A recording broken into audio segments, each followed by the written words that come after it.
A Igreja Católica é uma das maiores instituições religiosas e sociais do planeta.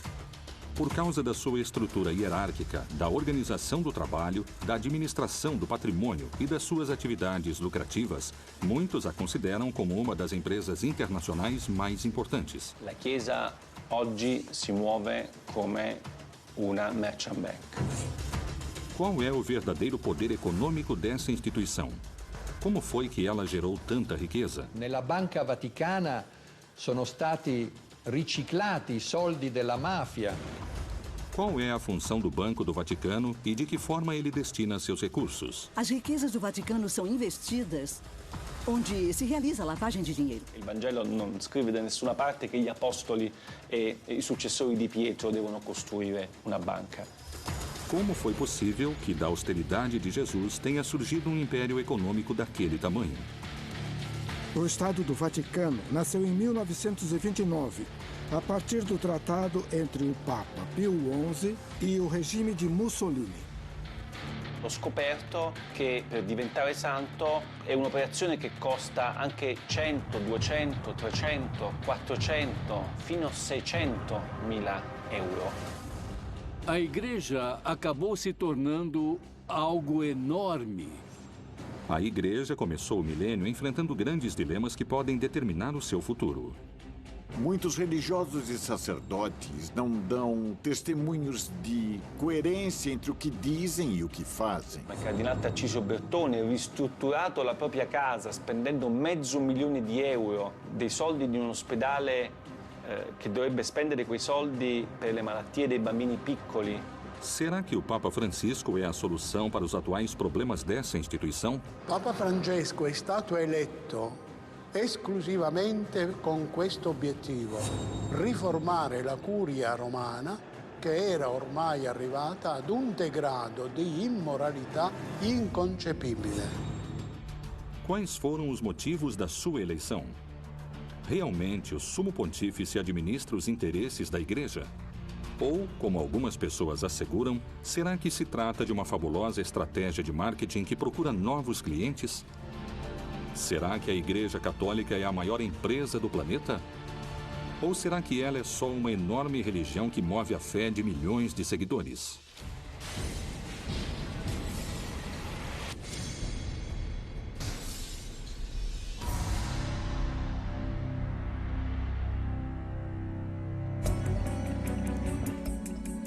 As fontes da riqueza e os ingressos monetários da Igreja são muitos e provêm de uma enorme lista de formas arrecadatórias. Esmolas, dízimos, primícias, pagamentos da administração dos sacramentos, batismos, casamentos, crismas, extrema-unção, heranças de particulares, aluguéis, investimentos e muitas coisas mais. Diferentes vozes críticas asseguram que a Igreja acumula em ouro o maior tesouro do mundo. Il Vaticano ha una ricchezza che vale oggi intorno ai 15 miliardi di euro, che sono più di 16-17 miliardi di dollari americani. Ed è una ricchezza che viene divisa in una parte finanziaria e una ricchezza immobiliare. Il patrimonio immobiliare a Roma vale più di 4 miliardi di euro. Mas como e de que forma nasce essa instituição e sua riqueza? O papado que existe a partir do começo do cristianismo, do século I, e, acima de tudo, aquele que existe a partir do século VI, vai ter cada vez mais riquezas ao longo da vida medieval. Por isso, nos séculos XIV e XV, acredita-se que 1/3 ou 1/4 de todas as terras europeias pertenciam ao papado. O Papa que está em Roma tem mais territórios do que qualquer rei ou governante da Europa nos séculos XIV e XV. Que motivo a Igreja usa para defender e conservar os tesouros artísticos e culturais de valor incalculável que ela possui? A Igreja tem a responsabilidade de cuidar do patrimônio artístico e o patrimônio humano, porque eles são nossas raízes. São um tesouro que ninguém pode tirar de nós. Seria uma pena se fossem perdidos por descuido. A Igreja tem o trabalho de preservar o patrimônio artístico e cultural. E muitas vezes ela não tem recursos para fazer isto. E é uma pena que nem sempre possam cuidar dessas obras de arte como elas merecem. Le carte dimostrano che il Vaticano ha proprietà immobiliari importanti anche in Inghilterra, a Londra per la precisione, a Bond Street, una delle vie più eleganti e quasi tutta del Vaticano. Il negozio dove c'è Bulgari è di proprietà del Vaticano. Como foi que a mensagem de unidade e de austeridade do Criador, a base da religião católica, foi se transformando em uma igreja com grandes quantidades de dinheiro e que muitos consideram ostentação? Uma das perguntas é até que ponto as igrejas católicas usaram o conceito de humildade determinado por Jesus. Um homem chamado Nietzsche, no seu livro intitulado O Anticristo, fala o seguinte: em toda a história da humanidade só houve um cristão, Cristo. Isso quer dizer que, se você está falando em humildade, essa mensagem não tinha sido levada em consideração. La Chiesa, per essere più umile, deve essere più povera. Anzi, deve essere povera.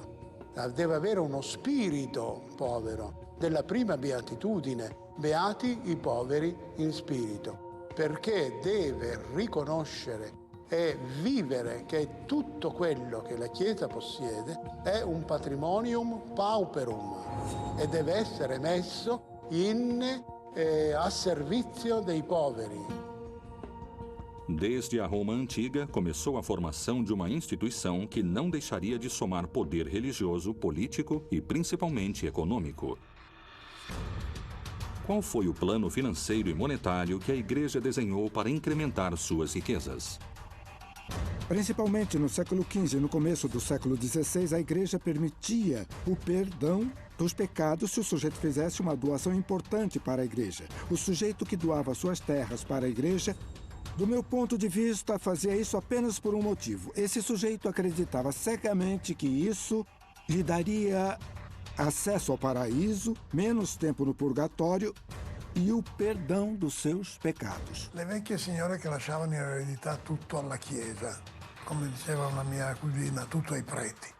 Se fai del bene alla Chiesa nell'aldilà, ti ritrovi premiato nell'aldilà. E questo è stato una delle fonti della crescita del patrimonio degli ecclesiastici. A Igreja vai investir seu dinheiro em todo tipo de empresas e por isso constantemente vai chegar dinheiro nos bolsos de Roma. E por isso se considera que no século XX e também no XXI, o papado tem muito dinheiro. E aquilo deu origem a todo tipo de teorias, mais conspiratórias ou menos conspiratórias.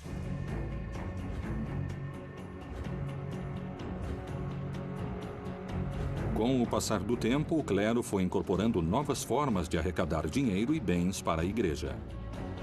Qual era a relação entre a caridade e o pecado? A purificação das almas e o dízimo?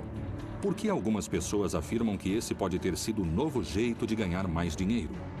As indulgências chegam ao extremo no final do século XV e no começo do século XVI, quando o Papa Júlio II queria criar um grande prédio que ficou conhecido como a Basílica de São Pedro. Para isto era necessário muito dinheiro. Então a pessoa ia lá, pagava uma cifra determinada e com isto seus pecados, de certa forma, diminuíam.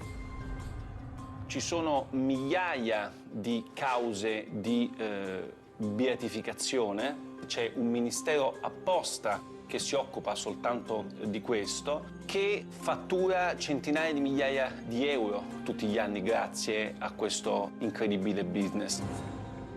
O Papa Francisco não quer só ser bom, ele quer que as pessoas vejam que ele é bom. Ele quer que ninguém ache que o fato de dar esmola em troca de uma bênção é uma espécie de negócio, uma espécie de especulação, como aquela que condenou Lutero, falando sobre o perdão, sobre as pessoas que davam esmola em troca de perdão. O Papa não quer que as pessoas paguem por sacramentos ou por bênçãos. Ele não quer ir à Igreja Católica porque elas acham que não tem dinheiro. Que ninguém pense que a fé católica deve ser comprada, que tem que pagar para batizar o filho ou para que o Papa lhe dê uma bênção. É a mesma mensagem que está no Evangelho. Jesus Cristo dizia: dai de graça o que de graça recebestes. a forma da Igreja Católica arrecadar dinheiro não se encontra só nos sacramentos. O que a Bíblia fala sobre o celibato e por que esta condição é considerada por muitos peritos como uma estratégia esperta para aumentar seu poder econômico?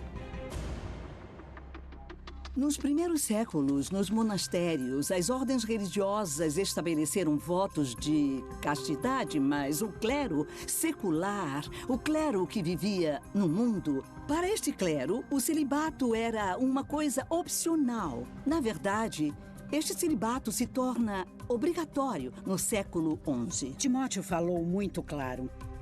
Os bispos podem se casar. O padre pode se casar. Não só isso, seria uma violação do mandato divino, porque no Gênesis fala: não é bom que o homem esteja só. A Igreja, se apoiando no celibato do clero, garante também que as propriedades que um sacerdote ou um padre possa adquirir não vão se tornar uma propriedade individual, e sim uma corporação. Isso significa que vão ser da Igreja e, dessa forma, a Igreja aumenta seu patrimônio. Surgiriam problemas econômicos quando eles perceberam, e isso é realmente um absurdo, que os filhos de todos os sacerdotes poderiam herdar os inúmeros bens da Igreja. Como se chegou à etapa moderna dos estados pontifícios? Vaticano é o nome de uma das 7 colinas tradicionais de Roma. O Estado do Vaticano nasceu em 1929 a partir do tratado entre o Papa Pio XI e o regime de Mussolini. Dia 11 de fevereiro de 1929, se assinou o Tratado de Latrão.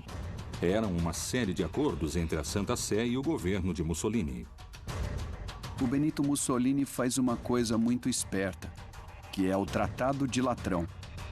Isso se trata simplesmente de resolver uma velha briga que existia na Itália desde o começo da unificação italiana de 1870, a partir de quando o Estado Vaticano fica dentro do Estado italiano.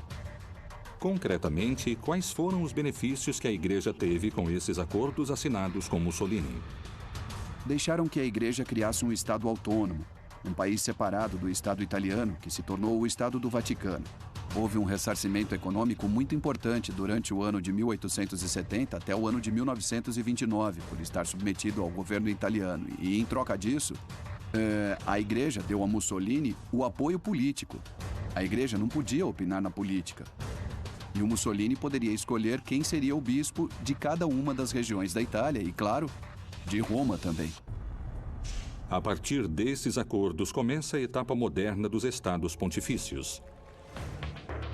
Diversas práticas e situações teriam ajudado a aumentar a fortuna ano após ano, século após século. Não se trata só dos bens materiais, como ouro, propriedades e investimentos no mundo todo, mas também ele está se tornando um enorme valor cultural. De alguma forma, os bolsos do Vaticano ficaram se enchendo até que o próprio Vaticano se tornou a instituição multimilionária que é atualmente.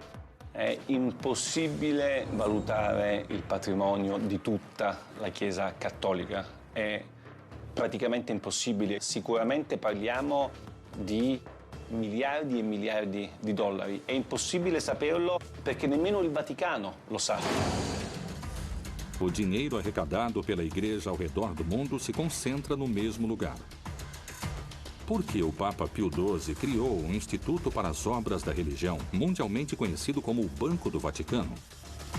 Quanto dinheiro e quanto ouro administra e a que negócio se dedica?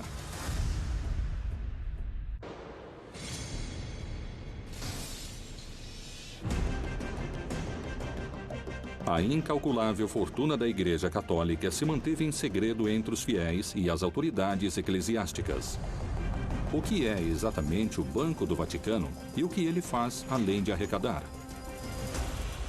O Banco do Vaticano é uma instituição que foi criada para que as ordens religiosas, as instituições católicas, não tivessem seu patrimônio em poder de outros bancos que poderiam usar esse patrimônio para investimentos não éticos, talvez investimentos em armas ou na indústria farmacêutica especulativa, e também para facilitar as transações econômicas nos países em que a Igreja era perseguida. Non solo, il Vaticano ha moltissimi soldi che vengono fatti da donazioni, tipo l'obolo di San Pietro, o attraverso i guadagni che sono fatti dalla sua banca, i guadagni finanziari come lo IOR. Anche in questo caso questi soldi vengono gestiti in maniera secondo me piuttosto discutibile. L'obolo di San Pietro, per esempio, è una donazione che i fedeli di tutto il mondo fanno direttamente al Papa.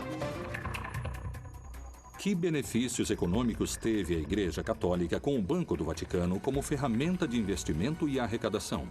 As riquezas do Vaticano também são investidas em empresas onde, por meio de estudos das redes bancárias, podemos ver que si realizza lavagem di dinheiro. Nella Banca Vaticana sono stati riciclati i soldi della mafia, come ha dimostrato il Tribunale di Roma.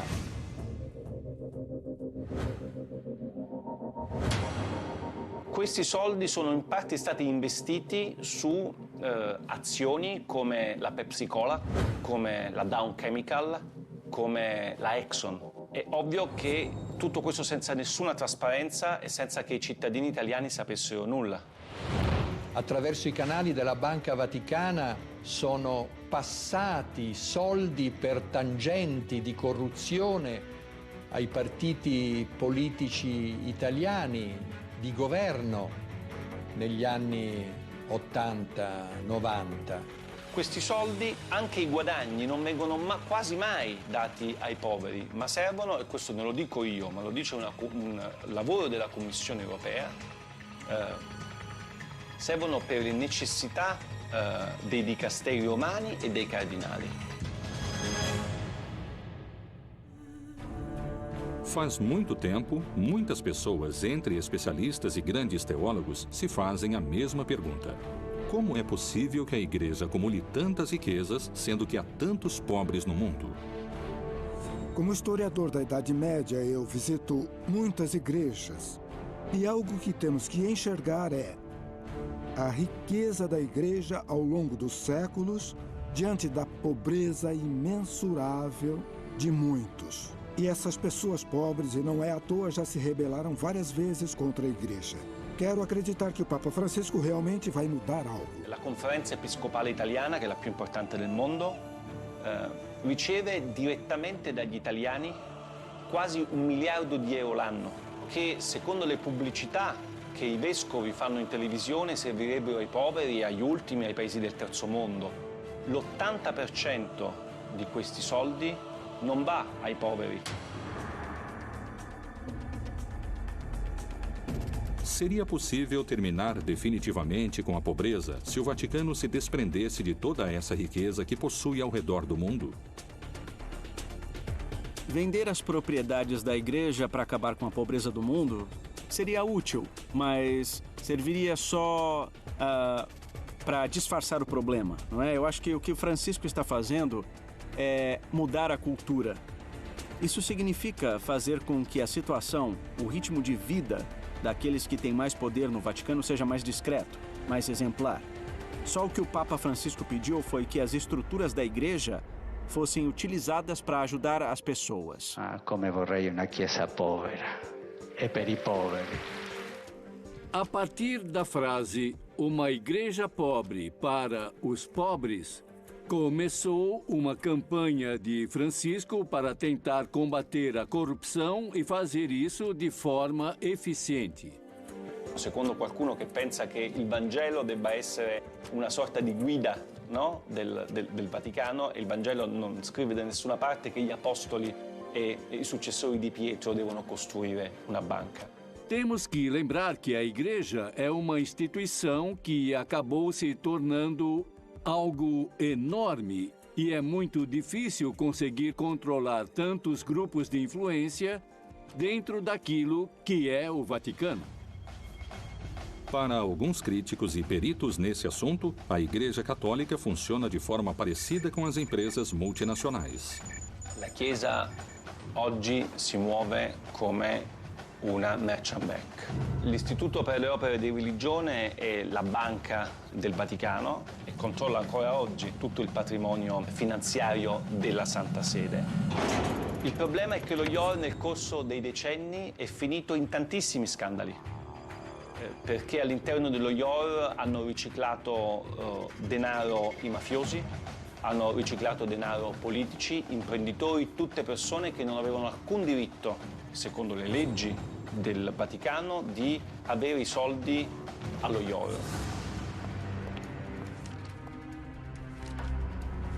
Que documentos vieram à tona que colocaram em xeque a Igreja? O escândalo do Vatilix II poderá ser o começo das reformas que o Papa Francisco quer na sua Igreja. O nível de diversificação da renda e dos gastos do Vaticano, o que podemos ver por meio dos acontecimentos e dos Vatilix 1 e 2, é muito obscuro. Era necessário que se fizesse uma reforma profunda.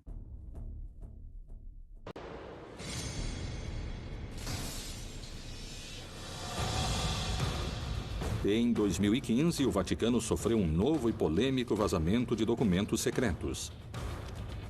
Esse acontecimento ficou conhecido como Vatilix II, em alusão a um escândalo parecido que aconteceu em 2012, quando uma parte da correspondência do Papa Bento XVI foi exposta. Os novos vazamentos, diferentemente dos primeiros, revelam todo tipo de irregolaridades nas finanças do Vaticano. Il Vatilix 2 è stato lo scandalo del 2015, state parlando con uno dei protagonisti dello scandalo perché io ho pubblicato nel mio libro una serie di documenti di carattere finanziario e economico che per la prima volta hanno raccontato la reale ricchezza del Vaticano e come questi soldi in Vaticano vengono gestiti, i soldi delle donazioni, i soldi che sono presenti all'APSA, gli immobili che il Vaticano controlla. Os dados do vazamento Vatilix II são muito interessantes porque são a prova da situação em que o Papa Francisco se encontrava antes da reforma. Na verdade, são um tesouro. O escândalo financeiro Vatilix II revela documentos que foram publicados em 2 livros.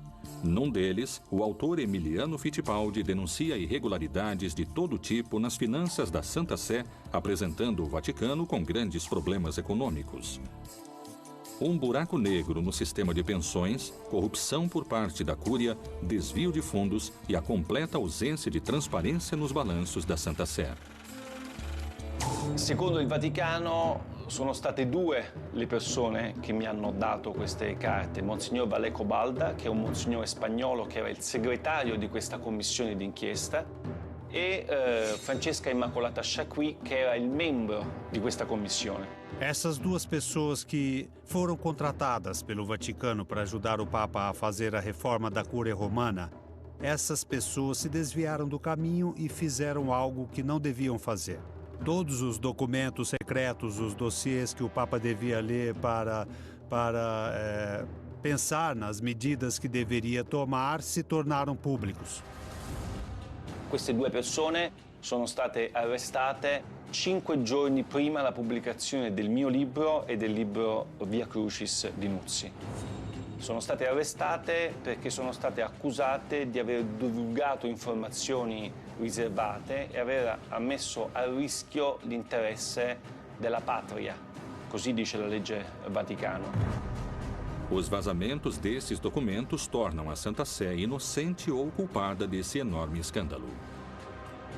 Quando eles foram publicados, já tinham se passado muitos meses depois que começaram a realizar algumas medidas para evitar esses problemas. Por isso, algumas pessoas consideraram que o vazamento desses documentos era uma forma de parar com essa reforma. E para outros, paradoxalmente, era uma forma de apoiá-la. Para o Papa Francisco, isto foi uma traição. Foi uma punhalada pelas costas.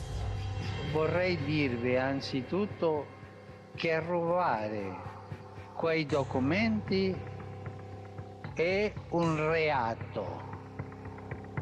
È un atto deplorevole che non aiuta. Quais são os fatos mais escandalosos que o Vatilix expôs? Cardinali di cui ho raccontato nel libro hanno, come il cardinale Tarcisio Bertone, ristrutturato la propria casa spendendo €500.000, dei soldi di un ospedale che dovrebbe spendere quei soldi per le malattie dei bambini piccoli. Invece lui ha preso, questi soldi sono stati dati al cardinale Bertone per ristrutturare la sua casa da 300 metri quadri. Il cardinale resta ancora, mentre parliamo, nell'attico, a godersi un attico bellissimo con un sistema Bose da €30.000 e con i marmi di Carrara nei bagni, mentre Valleco Balda, che ha soltanto dato queste informazioni, è in galera. Mi sembra, molto contraddittorio come tipo di azione da parte del Vaticano. Durante todo esse processo, aquilo que veio à tona foi que tudo isto era uma história de uma superficialidade quase insultante. Será que as revelações dos documentos vazados ajudaram a Igreja Católica na sua tentativa de demonstrar transparência? Ou isto foi um golpe para a fé que faria a Igreja perder fiéis ao redor do mundo? Rapidamente, os vazamentos enfraquecem o papado. Isto é, se nós tornarmos públicos os pecados de alguns sacerdotes, vamos estragar o prestígio dessa instituição tão valiosa que é a Igreja Católica. E vamos enfraquecer a fé, que é muito importante e valiosa para nossos crentes. É mais conveniente para a Igreja Católica salvar o prestígio dela, e é mais vantajoso esconder essas coisas do que revelar tudo. Io non credo che il Vatilix sia stato un male necessario per una riforma del Vaticano, semplicemente perché io penso che il Vatilix non sia stato un male. Perché io penso che qualsiasi istituzione, soprattutto un'istituzione morale e religiosa come la Chiesa Cattolica, abbia solo che da beneficiare di una assoluta trasparenza. Non ci devono essere segreti. Esse tipo de vazamento sair à tona, por um lado, é inevitável nesse mundo das comunicações, onde nada pode se manter em segredo. Uma hora iam sair à tona. A curto prazo, isso pode desestabilizar a instituição, mas a longo prazo pode beneficiá-la. Qual foi a reação e quais foram as medidas que o Papa Francisco tomou quando os alicerces da sua instituição foram sacudidos pelo vazamento desses documentos secretos? A reforma que o Papa Francisco realizou para ter transparência nas contas do Vaticano, para fazer com que nenhum delinquente pudesse se aproveitar das instituições do Vaticano, para mim é irreversível. Voglio assicurarvi che questo triste fatto non mi distoglie certamente dal lavoro di riforma che stiamo portando avanti con i miei collaboratori e con il sostegno di tutti voi. Então, chegou o Papa Francisco e disse uma coisa importante, que a reestruturação da Santa Sé não deveria ser um trabalho da Cúria, e sim de órgãos externos que são os responsáveis por propor as mudanças que poderiam ser feitas. Eu acho que não tem jeito de deter essa reforma. Atualmente, o Vatilix II é uma das preocupações mais importantes da Cúria Católica. É um escândalo que ainda pode ter mais informação esperando para vir à tona. L'impatto di Vatilix sulla stampa mondiale ovviamente è stato devastante. Mai prima erano usciti documenti riservati così importanti, soprattutto che riguardavano aspetti contemporanei della Chiesa. Io penso che la Chiesa debba smettere di lavare i panni sporchi dietro le mura leonine. Será que esses casos de corrupção podem afastar os fiéis da religião? Essas revelações seriam motivos suficientes para perder poder dentro do vasto universo da fé?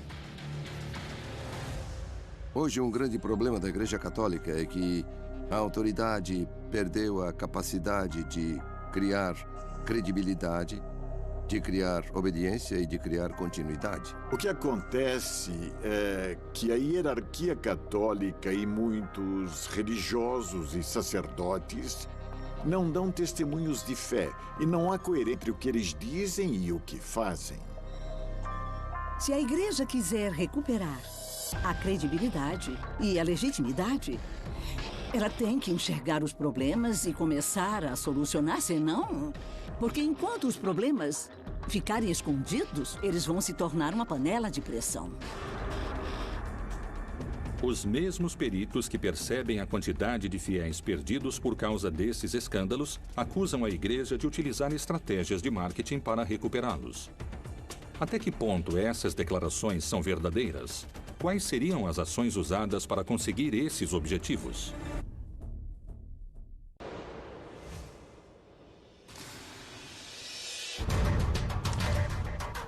Os vazamentos dos documentos financeiros secretos, conhecidos como Vatilix II, não só abalaram a Igreja Católica, mas, segundo alguns especialistas e teólogos, também afastaram muitos fiéis ao redor do mundo. Será que a Igreja Católica criou uma estratégia de marketing com slogans de estilo publicitário e com uma fórmula para fomentar e somar seguidores? Por que algumas pessoas falam das aparições da Virgem, dos milagres dos santos e das canonizações como uma estratégia de marketing? A partir do século VIII, os católicos tinham a estratégia de utilizar os lugares sagrados dos povos dominados ou conquistados para colocar neles símbolos religiosos e católicos e, desse modo, começarem o trabalho pastoral. Conforme a Igreja ia evoluindo nos últimos anos, os papas destacaram cada vez mais a necessidade de levar santos a todas as comunidades. Aproximadamente no ano de 1357, numa igreja da França, começou a se exibir um manto com o corpo e o rosto de Jesus impressos. Depois deram esse manto à Santa Sé e ela o deixou na Catedral de Turim. Rapidamente, o sucesso trouxe um grande número de fiéis e também de detratores. Falam que esse manto é o tecido que cobriu Jesus quando ele morreu. O problema é que, na Idade Média, existiu o tráfico de relíquias, por exemplo. Isto é uma farpa da cruz de Jesus Cristo, tanto faz. Então, isto me parece muito pouco verdadeiro. Mas não é só essa relíquia que é considerada por algumas pessoas como uma hábil estratégia de marketing para atrair novos fiéis. Quando os conquistadores chegaram na América Latina, quando, entre aspas, descobriram a América, todos aqueles conquistadores fundaram muitas cidades com nomes ou advocações da Virgem. Essa era a melhor forma de se aproximar dos nativos, dos indígenas. E os próprios indígenas descobriram que a melhor forma para se encontrar e também dialogar com os invasores era através da Virgem.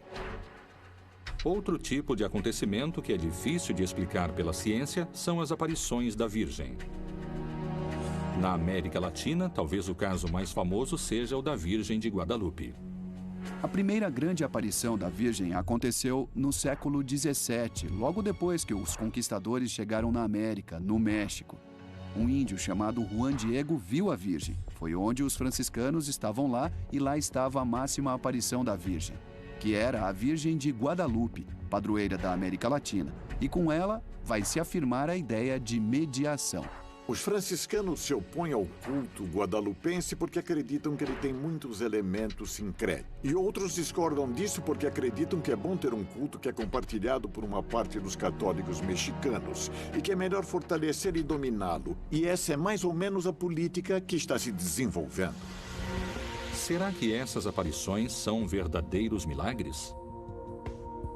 Podemos pensar nelas como estratégias da igreja para fortalecer a fé ou para que os fiéis continuem acreditando. Investigamos como apareceu a Virgem e para quem. Se aparecer uma mulher, vão colocar um homem ao lado dela. Acima de tudo, um sacerdote. O tempo passou e muitas pessoas visitam o lugar onde a Virgem apareceu. E para isso tem que se inventar algo. Tem que falar que lá se curam os meninos e as meninas. Que lá as mulheres conseguem engravidar. Existe um nível de irracionalidade nessa crença. E eu acho que isso acontece porque ela não é consistente, não é racional, sabe? Não atrairia gente. Uma parte de você acredita porque você tem fé, mas você não precisa demonstrar a sua fé. Por que tem aqueles que consideram as canonizações também como um instrumento de atração de novos fiéis? É assim, as canonizações consistem nisso. A igreja propõe um modelo do bom cristão. A igreja diz, olhem, esse homem se comportou como um herói da fé e é um homem ou uma mulher que vale a pena imitar. No começo, cada uma das comunidades cristãs canonizava seus mártires. E depois a igreja começou a controlar esse processo. E agora tem uma série de provas e etc. E a partir do Concílio Vaticano II criaram-se outros requisitos. Entre eles, provar a existência do santo, a existência física da pessoa.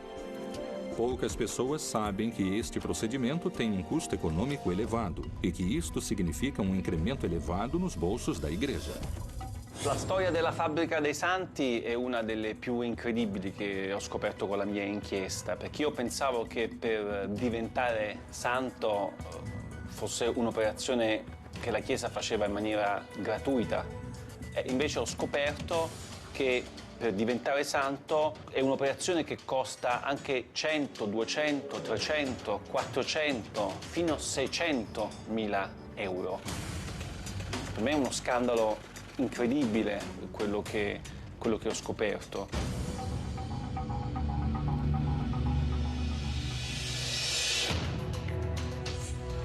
Relíquias de procedência duvidosa, visões milagrosas difíceis de comprovar e canonizações envolvidas em manobras econômicas apresentam controvérsias, dividindo fiéis e detratores. Por que os detratores asseguram que a eleição do Papa Francisco se trata da mais ambiciosa estratégia de marketing da história do Vaticano? Se realmente tiver uma estratégia de marketing envolvendo o Papa Francisco, eu gostaria de contratar esse estrategista de marketing para minha empresa, porque ele conseguiu mudar completamente a cara da igreja. Acredito que o estrategista de marketing da marca Francisco é Jorge Mário Bergoglio.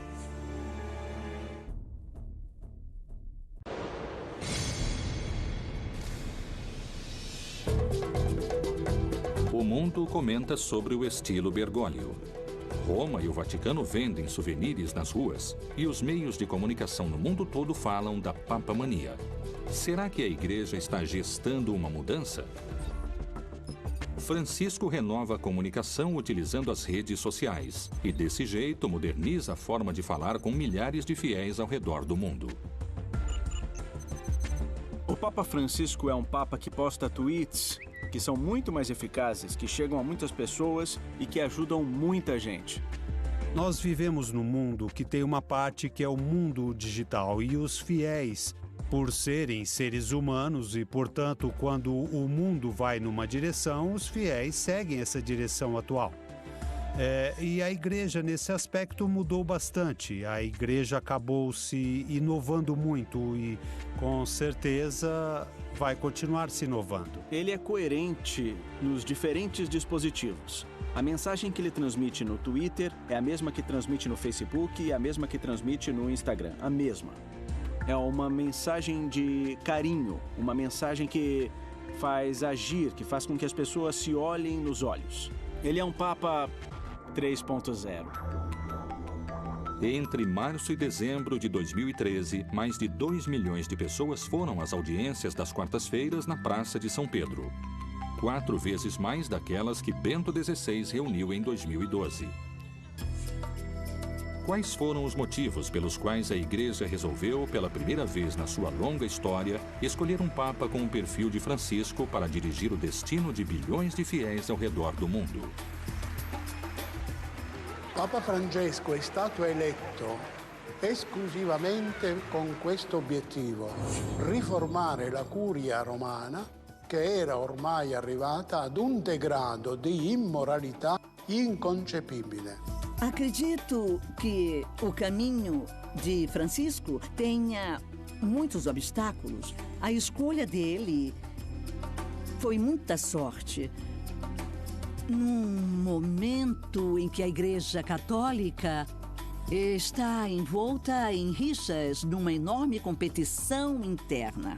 I gesti che lui fa sono importanti. Per esempio, pochi si sono resi conto del primo gesto che ha compiuto la stessa notte del 13 febbraio del 2013, quando è stato eletto. Affacciandosi al balcone, non aveva la mantella rossa né la stola con le insegne di Pietro e Paolo, ma era semplicemente vestito di bianco e si è presentato come vescovo di Roma.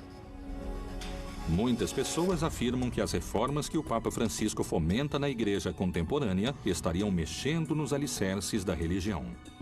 Respingano inoltre modelli economici disumani che creano nuove forme di povertà ed emarginano i lavoratori e la cultura della morte che svaluta l'immagine di Dio, il Dio della vita, e viola la dignità di ogni uomo, donna e bambino. O Papa Francisco destaca constantemente a necessidade de combater a corrupção. Ele diz que é algo que vai te levar para o inferno. Então, para que ele possa combater de maneira eficiente esse fenômeno que ele é terminantemente contra, resolveu criar mecanismos para que exista um funcionamento mais eficiente e também tentou procurar em quais aspectos podia existir corrupção, porque a corrupção é uma coisa que ele é completamente contra. As declarações e as ações de Francisco dão volta ao mundo na televisão, nos jornais e na internet. Qual é o discurso que chama tanto a atenção? È necessario affrontare insieme la questione migratoria. Non si può tollerare che il Mar Mediterraneo diventi un grande cimitero. O Papa Francisco, desde que foi eleito Papa, conseguiu se consolidar como uma espécie de consciência da humanidade.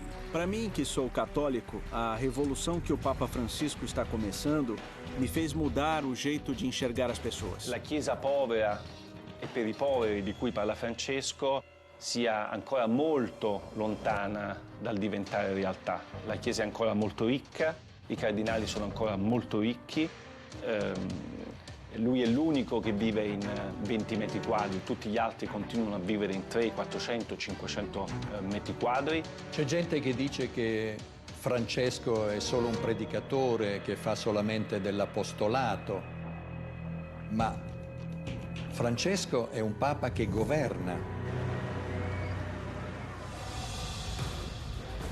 A Igreja Católica é uma instituição de dimensões incalculáveis.